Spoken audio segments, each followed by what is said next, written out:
we're going to go through 6 quick entrepreneurial basics that most entrepreneurs, even businessmen, miss, but they're the actual basics and fundamentals. And this came about somebody coming to me and saying, Alts, I need you to mentor me around my entrepreneurial journey. And she was actually already running her business for 2 years. The first one was, how much money do you need to make?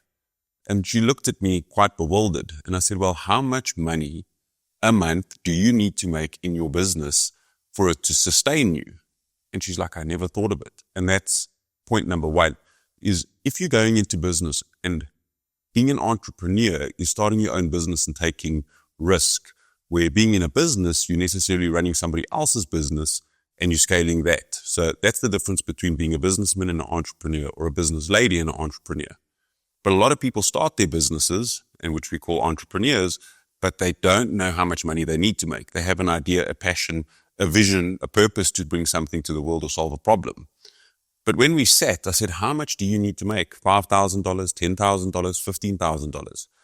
And the second part of that chat then became, how much are your expenses to sustain yourself? So in your entrepreneurial journey or your business journey, the number 1 focus is, how much money do you need to make? Let's say that's $10,000. Against that $10,000, what does that cost you to run? If running your life as well as that business costs $7,000, you've only got a $3,000 profit. And when we refer to costs, which is part 2, is how much is your rent, staff overhead if you have any? What are the things you need within that business? Software, insurance, and that gets what we call your operating expenses. What is that bare cost to run that business? That, if you don't have, no matter how much money you want to make or try to make, without understanding your costs, you can't work out what we call GP, your gross profit.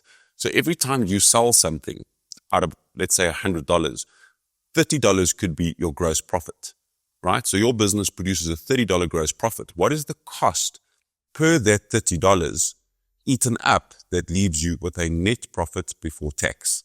So if your profit margin is $30 on that particular product, but your costs to run it across rent, staff, car, insurance, software is $28, you only got a $2 net profit. Not a great business. So the first one, again, is how much money do you need to make and what are the costs associated to make that amount of money?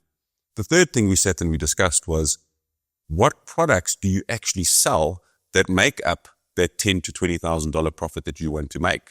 This particular lady was sitting in furniture, and across antique restoration of furniture, you have tables, chairs, coffee tables, dining room tables, and unique antique pieces that are on show.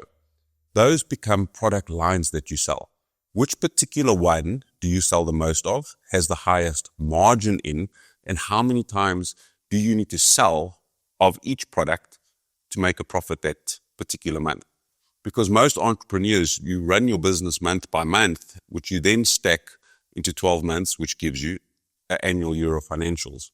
So when going through your business, what products do you sell and how much of each product do you actually need to sell in that business, in that month, to know how much money you make? The example we used, or that I used for her, was you do chairs, dining room tables, coffee tables. We just stuck to those 3. I said, you have 3 products in your stack that you now sell to an entire market. What is your margin per chair? What is your margin per table? And then what is your margin per coffee table? When you work that out, you then get to a number saying, oh, chairs sell more than tables because there's 6 chairs or 10 chairs per table, but you make $300 a chair versus $1,000 a table. So every time she sold a table, she made $3,000 and only $1,000 on the chair. But you can drive just the chair market, which leads me to point number 4.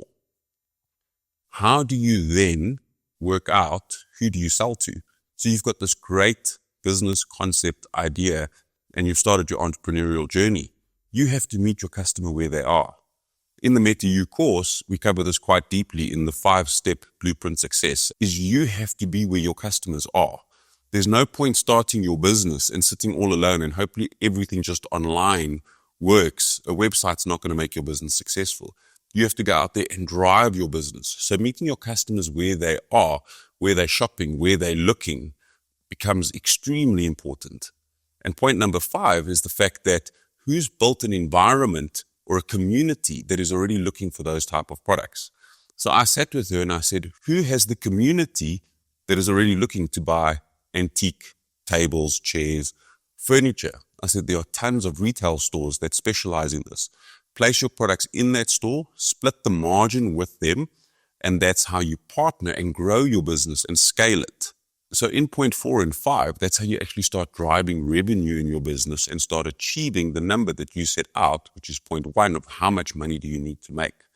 Point 6 is combining point 4 and 5 to a large extent, is going without doing 4 and 5, finding customers, finding people you can partner with to scale your business. You're going to go back to square one, not being able to make enough money because you can't actually acquire enough revenue in your business to cover your costs and be profitable. So the basic 6 are: how much money do you need to make?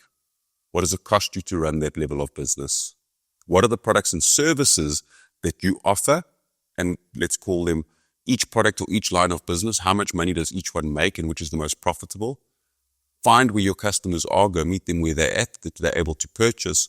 And point number 5 is making sure that you go out there and find people you can partner and collaborate with that have already built communities of who you can work and sell to, which then gives you number 6 of being able to drive revenue through 4 and 5 and actually drive your business and make point number 1. How much money do you need to make? Out of the 6 points, if you enjoyed this video and you got some insight on basic entrepreneurial ways to run a business or what it takes to run a business, I'd love to hear in your comments below, which one of the 6 were you missing, weren't you been aware of? Was it 1, 2, 3, or even all 6?